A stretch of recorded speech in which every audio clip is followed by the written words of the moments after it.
Esto es VHS Culto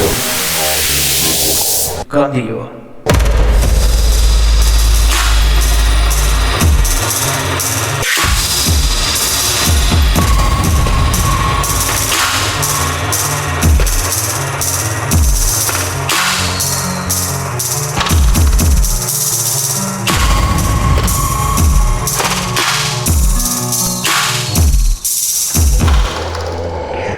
Bienvenidos al segundo bloque de VHS Culto con Divo. Ella es una persona muy especial para mí porque fue una de las grandes mentes que forman parte del concepto de culto, junto con mi equipo creativo, Martina Castelo y Cristian Villalba, los cuales son grandes amigos míos. Durante el proceso de concebir, exponer culto, sentí mucho miedo a la hora de hablar de estos miedos. Entonces largas charlas con Noemí me animaron a publicar culto, a exponerlo y también a formar este aquelarre para homenajear a las grandes mujeres que inspiran mi vida y darles este regalo, que también es un gran regalo para mí el poder compartir con ellas. Así que bueno, presentamos a Noemí Olveira. Hola Noemí, ¿cómo estás? Hola Juan, antes que nada quiero agradecerte porque me hayas convocado y me dejes participar de este aquelarre de artistas que está buenísimo. Bueno, yo nací en un barrio de La Plata que se llama Tolosa, que es una estación antes, que es más vieja que la ciudad de La Plata.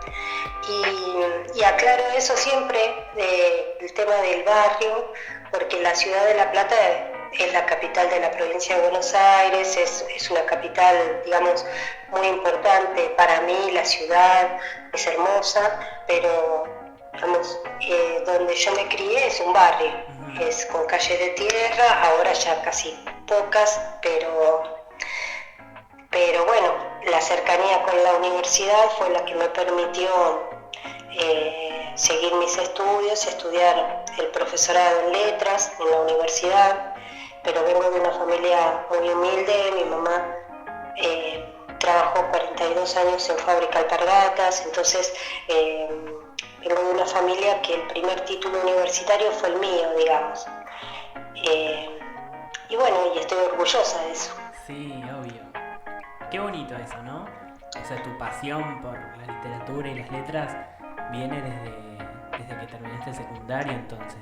O sea, ya decidiste sacar... Desde antes, cuando yo terminé el primario, me pasó que tuve un accidente muy grave y me pasó como una cuarentena durante un año. O sea, por eso me preocupa por ahí ahora lo que va a pasar con los adolescentes ahora, ¿no? Que no pueden salir. Porque a mí me pasó en la transición entre el primario y el secundario, ese tema de una quebradura muy, muy grande que tuve, de un accidente, y perder el primer año de secundario, digamos. Eso fue en cierto modo muy traumático, pero también me permitió, digamos, meterme de lleno en la literatura, porque al ver que tenía que perder el año, tuve oportunidad de leer los clásicos, de leer la Ilíada, la Odisea. O sea, me enganché muchísimo con eso, con el cine. Entonces, ese año para mí fue, digamos, un quiebre, un quiebre de la pierna y un corte muy grande en mi vida. O sea, maduré de golpe, digamos, el paso del primario al secundario para mí fue muy serio por todo lo que representó ese año en mi casa. Y bueno, lo aproveché para meterme adentro mío, ¿no? Pero me sirvió también para mi encuentro con la literatura. Fue un encuentro con libros que quizás un chico en esa época, y ahora mismo no lee a Homero, no lo lees cuando tenés 11, 12 años. Claro, Así que eso me impactó, ¿no? De lo que estabas contando recién, que a esa edad leíste la Ilíada.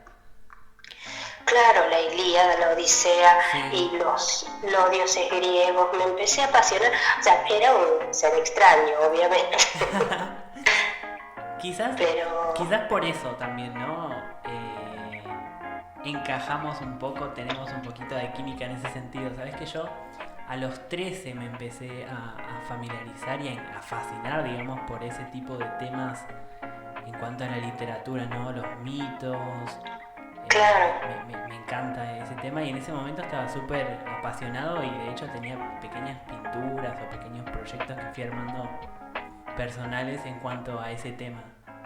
es que yo creo que a nivel personal sucede lo que sucede a nivel de historia del arte. Vos pensás que de una etapa oscura como la medieval, digamos que está uno encerrado, o digamos no uno, sino los intelectuales de ese momento, encerrados en los conventos y rescatando las obras de las obras clásicas. Claro.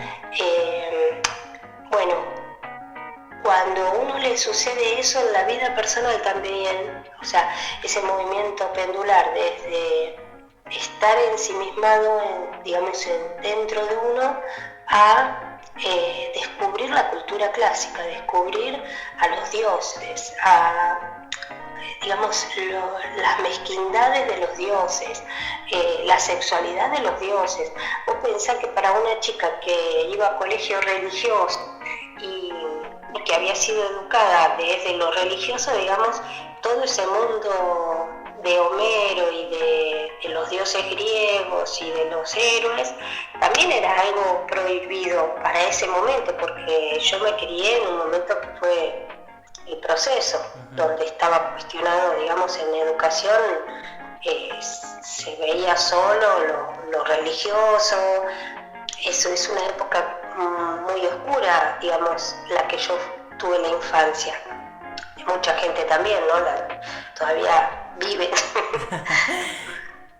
A mí me pasa eso, ¿no? De que yo amo esta época y amo esta corriente así de que los niños tengan educación y que puedan hablar con los maestros, que puedan hablar con sus padres, porque yo pertenecía a una época en donde no se podía hablar y había mucho peligro hacia la niñez.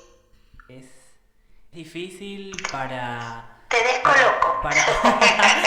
Viste que soy una bruja. Sí, no, es que estaba muy concentrado escuchándote.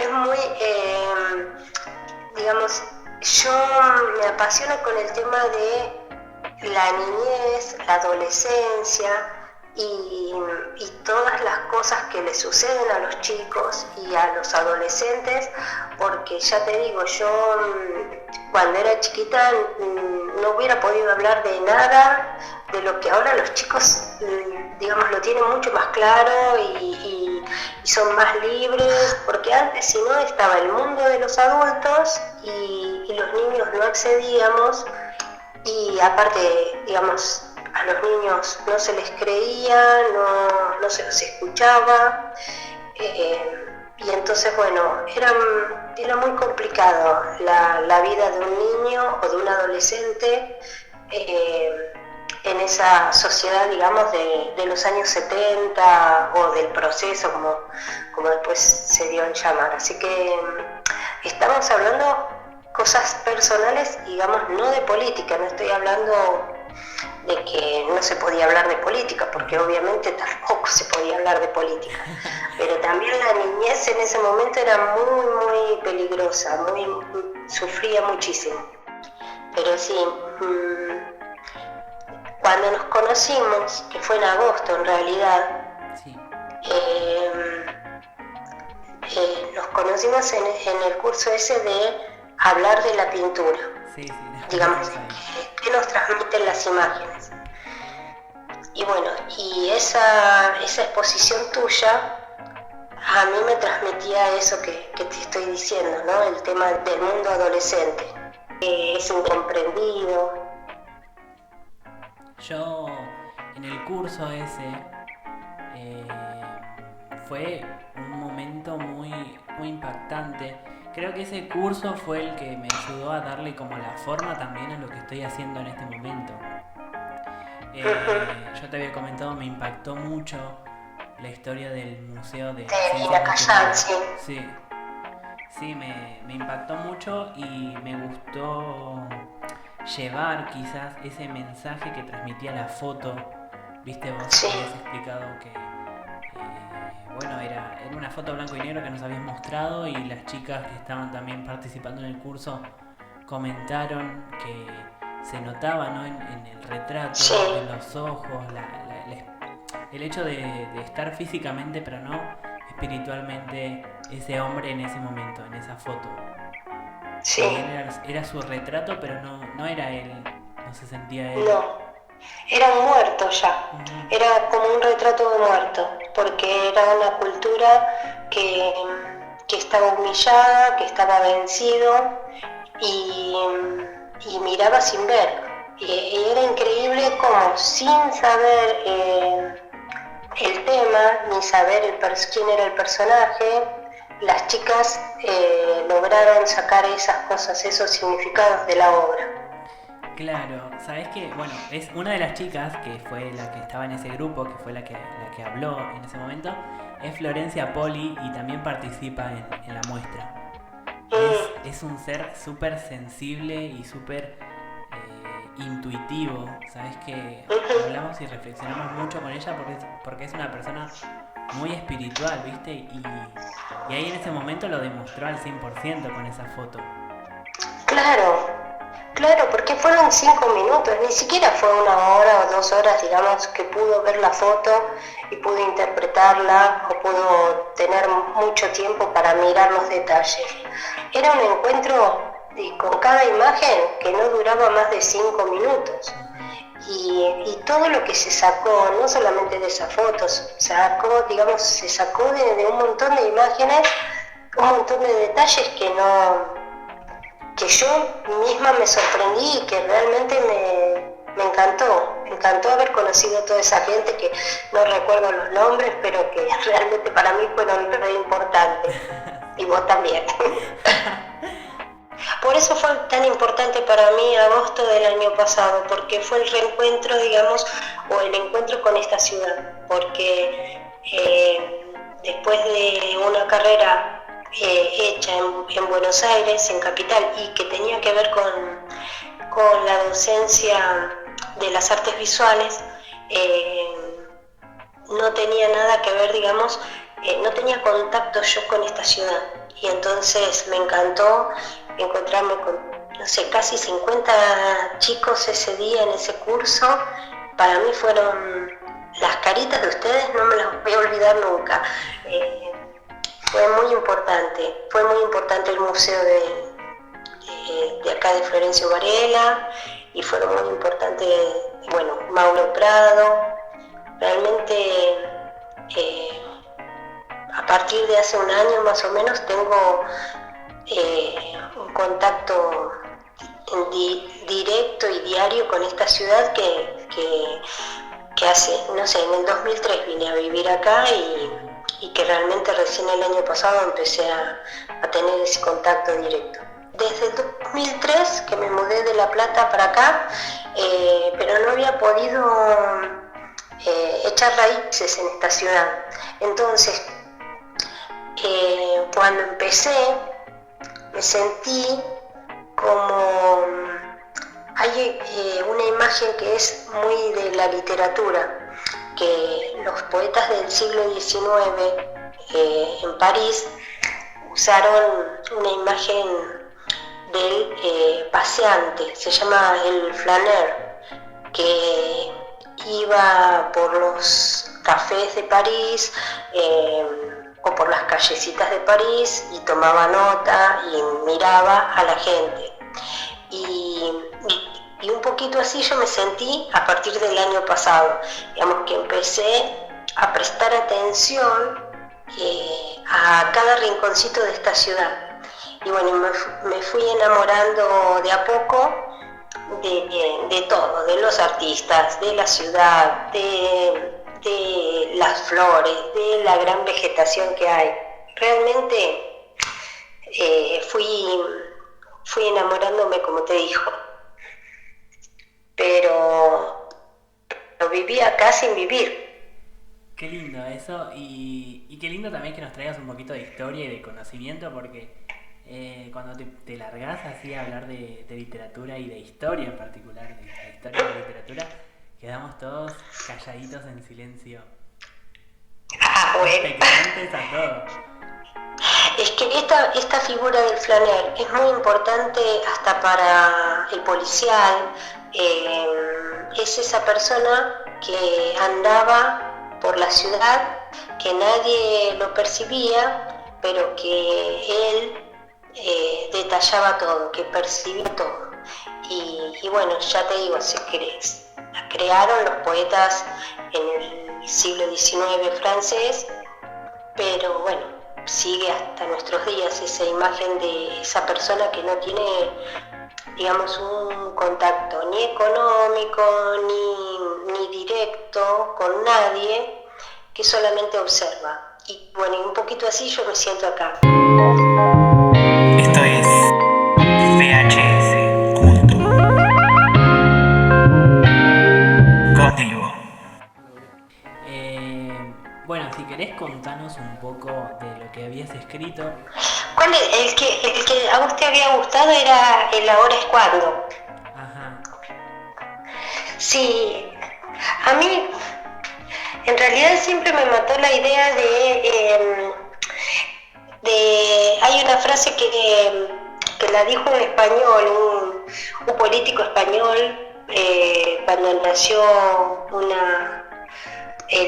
la hija de un rey, y había dicho, bueno, mala noche y parir hembra. Y creo que es ese texto, no lo tengo acá yo cerquita. Ahora que dijiste esa frase, es ese. Bueno, hay una obra de teatro que habla de eso, pero a mí me llamó mucho la atención eso de esa frase matadora, digamos, de cómo era una condena nacer mujer. Y bueno, ese texto me parece que hablaba de eso. Era ese texto que me encantó, y el de los cuerpos que molestan, ese de verdad, cuando lo leí, fue todo lo que estaba buscando, pero de verdad te digo. Yo cuando estaba, digamos, conceptualizando, ¿no? La idea de culto, es eso lo que tomé como punto de referencia estético, la quema, las hogueras, las Claro. los juicios. El marcarte con un hierro, digamos, con un estereotipo de algo, o vos tenés que ser, digamos, hombre, vos tenés que ser protector, vos tenés que ser guerrero, vos tenés que ser mujer y acunar a un niño. O sea, ese tipo de estereotipos que ahora por suerte, digamos, no existen, digamos, o se los cuestiona, y un hombre puede ser sensible, una mujer luchadora, digamos, ese tipo de cosas era mi intención cuando hice ese texto. Sí. Pero no lo tengo a mano. No importa. Pero eso que hablábamos de la época colonial, y ahora que me lo recordaste, lo de marcar con un hierro, eso también me impactó, porque es un tema que también utilizo en cuanto a lo estético, ¿no? En cuanto al concepto, no tanto, pero sí a lo estético, la época de los esclavos, el ser una persona de color, que sin embargo estamos hablando de 200, 300 años atrás, y eso continúa hoy más que nunca. Exacto, sí, es tremendo. Es muy triste, más que tremendo, es muy triste que todavía se siga dando eso, de tener que cumplir con determinado mandato. Y aparte como a veces uno cree que son temas pasados, y bueno, y lo que sucedió con el racismo ahora actualmente nos dan a entender que no, que estas cosas hay que hablarlas y estas cosas hay que tenerlas presente como un continuo, como algo necesario para la vida, digamos. Y aparte que hiciste referencia a la época de la esclavitud. Y bueno, en ese barrio donde yo trabajaba, que es Retiro, y donde está ese museo, había una estancia que era la estancia de Riglos, y ¿qué pasaba? Ahí los barcos negreros llegaban a Buenos Aires y en la estancia de Riglos instalaban a los pobres esclavos a pasar una especie de cuarentena para engordarlos y poder venderlos en el mercado de esclavos en Buenos Aires. Y resulta que ahí en Retiro estaba esa estancia, y cuando la gente pasaba cerca o por esos caminos cerca, escuchaban voces de llantos o de quejidos de la gente, de la pobre gente que habían traído de África en los barcos, ¿no? Y entonces eso dio lugar a leyendas de ánimas en pena o de espíritu. De almas, claro. Y bueno, y ese lugar, Retiro, es un lugar lleno de leyendas con respecto a eso, ¿no? A la luz mala y a las ánimas en pena. Hay cerca de lo que sería la iglesia del Socorro actualmente, había también un cementerio de protestantes. Entonces hay muchas leyendas que tienen que ver con ese lugar. Lo gracioso, ya te digo, es que mi infancia la pasé en Tolosa con esos miedos a la oscuridad, a las ánimas en pena, a la Llorona, a todo, porque mi familia te hablaban de cualquier cosa, de esas cosas. Y bueno, después 30 años trabajando en un lugar que la gente venía para escuchar leyendas también, así que me persiguen las leyendas. Persigue. Sí. ¿Sentís algún miedo? ¿Hay algo en particular? Pero algo así paranormal me refiero, no a los miedos cotidianos que tenemos todos, ¿no? O sea que la soledad, la oscuridad, el caminar, por ejemplo, tener que salir sola a la madrugada, me daría, o sea, no estoy hablando de la inseguridad, estoy hablando del miedo, el miedo a la oscuridad, el miedo a estar caminando por una calle. Yo creo que caminaría por el medio de la calle corriendo. Y ya te digo, no es por el miedo a que a uno lo asalten, que eso es un miedo real, sino que le tengo miedo a la oscuridad, le tengo miedo a la madrugada, a salir sola, tengo miedo. O sea, yo admiro a las chicas de ahora y a las chicas de siempre, porque hay chicas, mi mamá trabajó 40 años en una fábrica, salió a las 4 o 5 de la mañana todos los días de su vida, y admiro a esa gente porque yo creo que me muero del corazón, y he tenido que salir yo también, viste, a la madrugada a trabajar, pero soy muy miedosa. Está malo decirlo, pero sí, soy muy miedosa. De eso se trata también Culto, ¿no? De demostrar ese miedo, y por ahí si podemos resolverlo de esa manera. Claro, es que uno lo tiene que superar. Sí. Bueno, a mí hay algo en particular que me da miedo, hablando de la noche. Es que, viste, en el verano se arma la pileta y uno generalmente nada de noche cuando hace mucho calor. Sí. Por más que estoy en mi pileta, me da mucho miedo nadar. Se me hace que algo va a aparecer. Sí. Sí, es cierto. O caminar, por ejemplo, caminar en una playa, digamos, pisando la arena. Sí. y que te toque el mar, los pies. Hay gente que lo ve súper romántico, súper lindo para que le pase, ¿no? De estar caminando en una playa. Bueno, este no es el caso. Y yo creo que a mí me daría miedo. Sí. Así que estamos tocando un tema, Juan, que realmente me da miedo. Claro, todo me da miedo. Creo que con eso estaría. Bueno, es un placer para mí hablar con vos, Juan. Yo estaría todo el día hablando con vos de tonterías. Así que me alegro que hayamos charlado. Bueno, a mí también me hace muy feliz. Me hace feliz que participes también con Culto, que estés tan motivada, y en especial porque el charlar con vos, el plantearte la idea de Culto fue un poco lo que me hizo, que es algo que no lo charlamos, porque casi no hablé yo, pero charlar con vos y debatir en cuanto al tema de Culto es lo que me hizo decidirme a hacer toda esta situación, toda esta muestra, y a exponer un poco eso, porque lo tenía ahí como un poco de lado después de la pequeña muestra que hicimos para mostrar algunas de las obras de Culto. Después dije, no, ya está, pero necesitaba darle un cierre a Culto. Y yo te había planteado, tenía mucha preocupación de plantear los miedos en esta situación que estamos viviendo. Sí.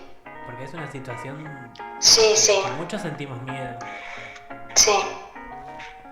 Sí, por eso, viste que yo arranqué la charla diciéndote que a mí me preocupa lo que va a suceder en la post-pandemia, digamos, con el tema de este encierro. Porque yo creo que yo era de una manera antes de haber sufrido ese encierro por ese accidente que tuve. Y a mí, digamos, me marcó mucho el estar casi un año encerrada. Y tengo miedo por los chicos de ahora y por la gente mayor también, que le empiecen las fobias y el miedo a salir y el miedo o los miedos en general a el afuera, ¿no? Entonces, ojalá que lo transiten mucho mejor que lo transité yo eso. Y espero que digamos, que haya una solución a todo esto de la pandemia también, ¿no? Que salgamos fortalecidos de esto. Sí. Bueno, yo apuesto y espero que sea así, ¿no? Que salgamos de esto y que salgamos mejores. Así que bueno, así esperemos que sea. Te mando un beso grande. Sí. Lo mismo, Juan, un besito. Bueno, me siento muy agradecido de haber podido compartir con ustedes estas entrevistas, de haber podido colaborar con estas grandes mujeres que son una pequeña parte del grupo del Aquelarre, que accedieron, aceptaron trabajar cada una desde su disciplina un concepto que está siendo muy importante para mí. Culto al principio, como expliqué, me daba un poco de miedo en esta situación que estamos viviendo, tratar el tema de los miedos, el respeto a la naturaleza y el culto a esta misma. Entonces,